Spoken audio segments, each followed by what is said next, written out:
ಆಶ್ರಮದಲ್ಲಿ ಬಾಲ್ಯದ ಸ್ನೇಹಿತರು ಮತ್ತು ಸಹಪಾಠಿಗಳಾಗಿದ್ದರು. ಗುರುಕುಲದ ಆಚರಣೆಗಳು ಮುಗಿದ ನಂತರ ಕೃಷ್ಣ ಮತ್ತು ಸುಧಾಮ ಇಬ್ಬರು ಪರಸ್ಪರ ಕಣ್ಣೀರಿನ ವಿದಾಯದೊಂದಿಗೆ ಬೇರ್ಪಟ್ಟರು. ಆದರೆ ಇಬ್ಬರಿಗೂ ತಮ್ಮ ದೈವಿಕ ಸ್ನೇಹವನ್ನು ಮರೆಯಲು ಸಾಧ್ಯವಾಗಲಿಲ್ಲ. ಕೃಷ್ಣನು ದ್ವಾರಕಕ್ಕೆ ಹೋಗಿ ಯದುವಂಶದ ರಾಜನಾದನು. ಸುಧಾಮನು ತುಂಬಾ ಬಡವನಾಗಿದ್ದನು ಮತ್ತು ದಾನದಿಂದ ಬದುಕುತ್ತಿದ್ದನು. ಆಧ್ಯಾತ್ಮಿಕ ಆಚರಣೆಗಳನ್ನು ನಿರ್ವಹಿಸುವಲ್ಲಿ ಬಹಳ ಪರಿಪೂರ್ಣನಾಗಿದ್ದನು.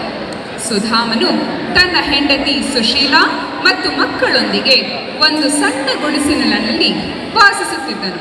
ಅವರಿಗೆ ತಿನ್ನಲು ಅಥವಾ ಉತ್ತಮ ಬಟ್ಟೆಗಳನ್ನು ಧರಿಸಲು ಸಾಕಷ್ಟು ಇರಲಿಲ್ಲ.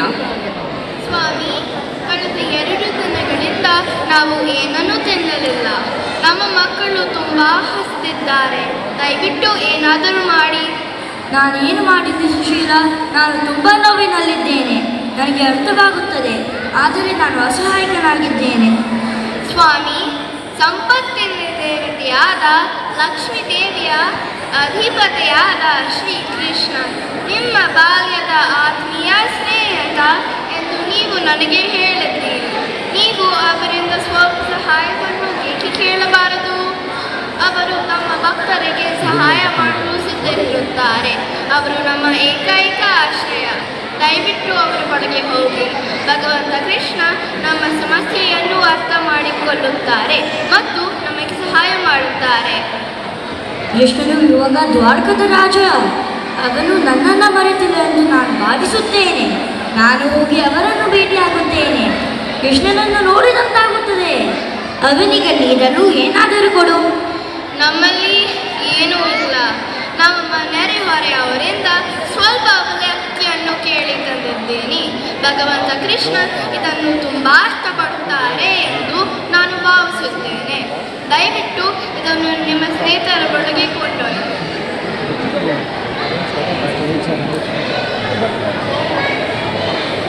ಸರಿ ಸುಶೀಲಾ, ಈಗ ನಾನು ನನ್ನ ಆತ್ಮೀಯ ಸ್ನೇಹಿತ ಶ್ರೀಕೃಷ್ಣನನ್ನು ಭೇಟಿಯಾಗಲು ದ್ವಾರಕಕ್ಕೆ ಹೋಗುತ್ತೇನೆ. ಅವರನ್ನು ಮತ್ತೆ ಭೇಟಿಯಾಗಲು ನಾನು ತುಂಬ ಧನ್ಯನಾಗಿದ್ದೇನೆ ಮತ್ತು ಉತ್ಸುಕನಾಗಿದ್ದೇನೆ. ಓಂ ನಮೋ ಭಗವತೆ ವಾಸುದೇವಾಯ.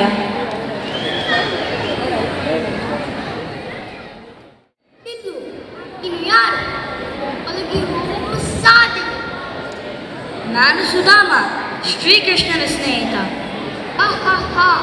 ನೀವು ಹುಚ್ಚರಾಗಿರಬೇಕು. ನಿಮ್ಮನ್ನು ನೋಡಿ ನಮ್ಮ ಮಹಾರಾಜರ ಸ್ನೇಹಿತರಾಗಿರಲು ಇಲ್ಲ. ಕೃಷ್ಣ ತನ್ನ ಪತ್ನಿ ರುಕ್ಮಿಣಿಯೊಂದಿಗೆ ನೃತ್ಯವನ್ನು ಆನಂದಿಸುತ್ತಿರುತ್ತಾರೆ. ಇದ್ದಕ್ಕಿದ್ದಂತೆ ಕಿಟಕಿಯಿಂದ ದೂರದಲ್ಲಿ ಒಬ್ಬ ಬ್ರಾಹ್ಮಣನನ್ನು ನೋಡಿ ದ್ವಾರದ ಬಳಿಗೆ ಹೋದನು. ಓ ಸುಧಾಮ, ಇದು ಒಳ್ಳೆದ್ದೆ. ನಾನು ನಿನ್ನನ್ನು ನೆನೆಯುತ್ತಿದ್ದೆ. ಇದು ಹೇಗಿದ್ದೀಯ? ಓ ಕೃಷ್ಣ, ನಾನು ಯಾವಾಗಲೂ ನಿನ್ನ ಬಗ್ಗೆ ಯೋಚಿಸುತ್ತಿದ್ದೆ. ನಿನ್ನನ್ನು ನೋಡಿ ಬಹಳ ಸಮಯವಾಗಿದೆ. ಹೇಗಿದ್ದೀಯ?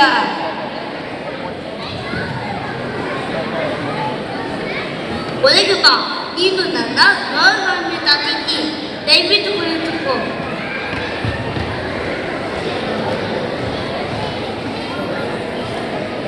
ಸ್ವಾಗತ ಸುಧಾಮ.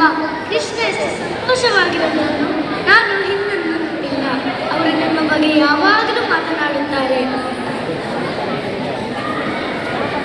ಯಾರಿಲ್ಲ, ನನ್ನ ಪ್ರಿಯ ಸ್ನೇಹಿತರ ಪಾದಗಳು ಸ್ವಲ್ಪ ನೀರನ್ನು ತಂದುಕೊಯ್ಯಿ. ಅವನು ದಯದಿರಬೇಕು.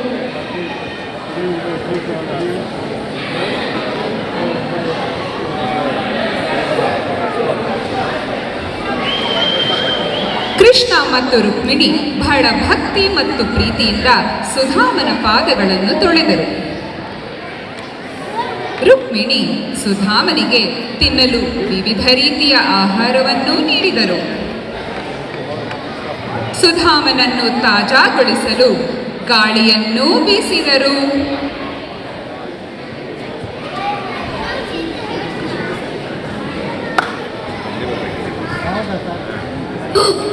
ಏನು ಆಶ್ಚರ್ಯ! ಕೃಷ್ಣ ಮಹಾರಾಜರು ಈ ಬಡವನಿಗೆ ಈ ವಿಶೇಷ ಉಪಚಾರ ಮಾಡುತ್ತಾರೆ.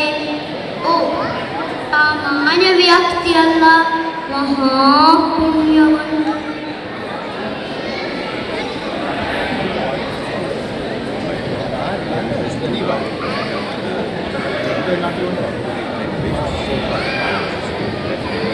ನನ್ನ ಪ್ರೀತಿಯ ಸುಧಾಮ, ನಮ್ಮ ಗುರುಕುಲದ ಶಾಲಾದಲ್ಲೂ ನಿನಗೆ ನೆನಪಿದೆಯೇ? ಅವು ಕಾರಲ್ಲಿ ಹೊರಗಡ್ಡ ಕಟ್ಟಿಗೆ ಸಂಗ್ರಹಿಸಲು ಹೊರಟಾಗ ತಾಯಿ ತಪ್ಪಿನ ಸಮಯ ನಿನಗೆ ನೆನಪಿದೆಯೇ? ಹೌದು ಪ್ರಿಯ ಕೃಷ್ಣ, ಅದರ ಪ್ರತಿಯೊಂದು ಕ್ಷಣವೂ ನನಗೆ ನೆನಪಿದೆ. ನಾವು ಕಾರಿನಲ್ಲಿ ದಾರಿ ತಪ್ಪಿತು ಮತ್ತು ಕತ್ತಲಾಯಿತು. ಅನಿರೀಕ್ಷಿತವಾಗಿ ಭಾರೀ ಪುಡಿ ಸುರಿಯಿತು. ಇಡೀ ಕಾರು ಪ್ರವಾಹಕ್ಕೆ ಸಿಲುಕಿತು ಮತ್ತು ನಾವು ಆಶ್ರಮಕ್ಕೆ ಹಿಂತಿರುಗಲು ಸಾಧ್ಯವಾಗಲಿಲ್ಲ.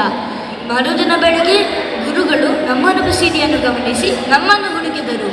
ನಾವು ತೊಂದರೆಯ ಸ್ಥಿತಿಯಲ್ಲಿರುವುದನ್ನು ಕಂಡು ಬಹಳ ಸಹಾನುಭೂತಿಯಿಂದ ನಮ್ಮನ್ನು ಆಶೀರ್ವದಿಸಿದರು. ಸುಧಾಮ, ಪ್ರಭುದ ಆಶೀರ್ವಾದವಿಲ್ಲದೆ ಯಾರೂ ಸಂತೋಷವಾಗಲು ಸಾಧ್ಯವಿಲ್ಲ. ಪ್ರಭುದ ಕರೆಯಿಂದ ಮಾತ್ರ ನಾವು ಮಾನವ ಜೀವನದ ಗುರಿಯನ್ನು ಪೂರೈಸಬಹುದು. ರಾಮ, ನನಗಾಗಿ ಇದು ತಂದರೆ ಮಾತಿಗೆ ನನಗೆ ಏನೋ ಕಲಿಸಿದೆ. ಇಲ್ಲ, ಏನೂ ಇಲ್ಲ. ನಿನ್ನ ಕೈಯಲ್ಲಿ ಏನೋ ಇದೆ, ಅದನ್ನು ನನಗೆ ನೀಡು.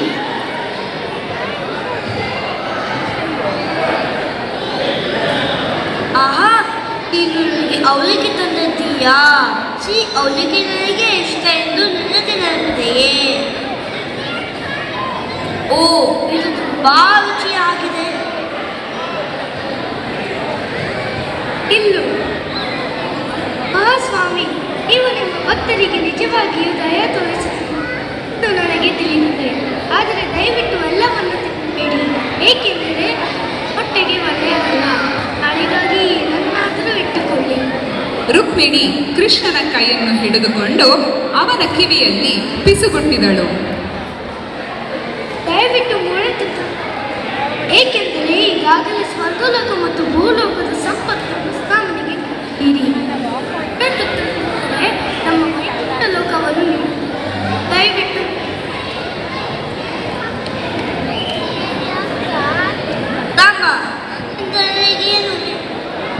ನನಗೆ ಏನು ಬೇಡ.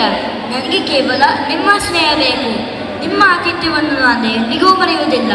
ನಾನು ಈಗ ಮನೆಗೆ ಹೊರಡುತ್ತೇನೆ. ನನ್ನ ಹೆಂಡತಿ ಮತ್ತು ಮಕ್ಕಳು ನನಗಾಗಿ ಕಾಯುತ್ತಿದ್ದಾರೆ. ರಾಮ, ತುಂಬ ತಡವಾಗಿದೆ. ಇದು ತುಂಬ ಧೈರ್ಯವೇ. ದಯವಿಟ್ಟು ಇಂದು ಅಷ್ಟು ಇಲ್ಲೇ ಮಲಗು. ನಾಳೆ ಬೆಳಗ್ಗೆ ಹೋಗಬಹುದು. ಆ ರಾತ್ರಿ ಸುಧಾಮನು ತನ್ನ ಪೂರ್ಣ ತೃಪ್ತಿಯಿಂದ ತಿಂದು ಮತ್ತು ಕುಡಿದ ನಂತರ ಆ ಸ್ಥಾನದಲ್ಲಿ ರಾಜನಂತೆ ಮಲಗಿದನು. ಮರುದಿನ ಬೆಳಗ್ಗೆ ಕೃಷ್ಣನು ಸುಧಾಮನಿಗೆ ಪ್ರೀತಿಯಿಂದ ವಿದಾಯ ಹೇಳಿದನು. ಸುಧಾಮನು ಕೃಷ್ಣನಿಂದ ಯಾವುದೇ ಸಂಪತ್ತನ್ನು ಕೇಳದೆ ಮನೆಗೆ ಹಿಂದಿರುಗುವ ಪ್ರಯಾಣವನ್ನು ಪ್ರಾರಂಭಿಸಿದನು. ಆದರೆ ಸುಧಾಮನ ಹೃದಯವು ಪ್ರೀತಿಯಿಂದ ತುಂಬಿ ತುಳುಕುತ್ತಿತ್ತು. ನಾನು ನನ್ನ ಹಳ್ಳಿಯನ್ನು ತಲುಪಿದ್ದೇನೆ, ಆದರೆ ನನ್ನ ಗುಡಿಸಲು ಎಲ್ಲೂ ಕಾಣುತ್ತಿಲ್ಲ.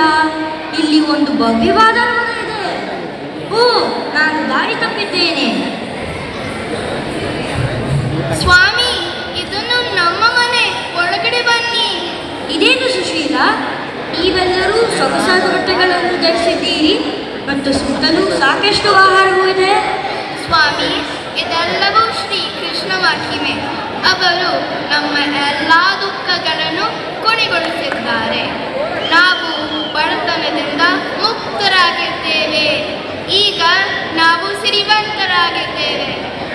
ಇದೆಲ್ಲವೂ ಶ್ರೀಕೃಷ್ಣನ ಲೀಲೆ. ಅವರು ದೊಡ್ಡವರು, ಅವರಿಗೆ ಎಲ್ಲವೂ ತಿಳಿದಿದೆ. ಸರ್ವಂ ಕೃಷ್ಣಾರ್ಪಣಂ. ಭಗವಂತನು ತನಗೆ ನೀಡಿದ ಎಲ್ಲ ಸಂಪತ್ತಿನ ಹೊರತಾಗಿಯೂ ಸುಧಾಮನು ಕಠಿಣ ಜೀವನವನ್ನು ನಡೆಸಲು ನಿರ್ಧರಿಸಿದನು. ಅವನು ಭಕ್ತಿ ಮತ್ತು ಆಚರಣೆಗಳನ್ನು ಮುಂದುವರಿಸಿದನು ಮತ್ತು ತನ್ನ ಜೀವನದುದ್ದಕ್ಕೂ ಶ್ರೀಕೃಷ್ಣನ ಮಹಿಮೆಗಳನ್ನು ಬೋಧಿಸಿದನು. ಸುಧಾಮ ಮತ್ತು ಕೃಷ್ಣ ಲೀಲೆಯ ಕಥೆಯು ನಿಸ್ವಾರ್ಥ ಸ್ನೇಹ, ಬೇಷರತ್ತಾದ ಪ್ರೀತಿ ಮತ್ತು ಸಹಾನುಭೂತಿಯ ನಿಜವಾದ ಮೌಲ್ಯವನ್ನು, ಸುಧಾಮನ ನಂಬಿಕೆಯ ನಿಜವಾದ ಮೌಲ್ಯವನ್ನು ಮತ್ತು ದೇವರಿಗೆ ಬೇಷರತ್ತಾದ ಭಕ್ತಿಯನ್ನು ಕಲಿಸುತ್ತದೆ.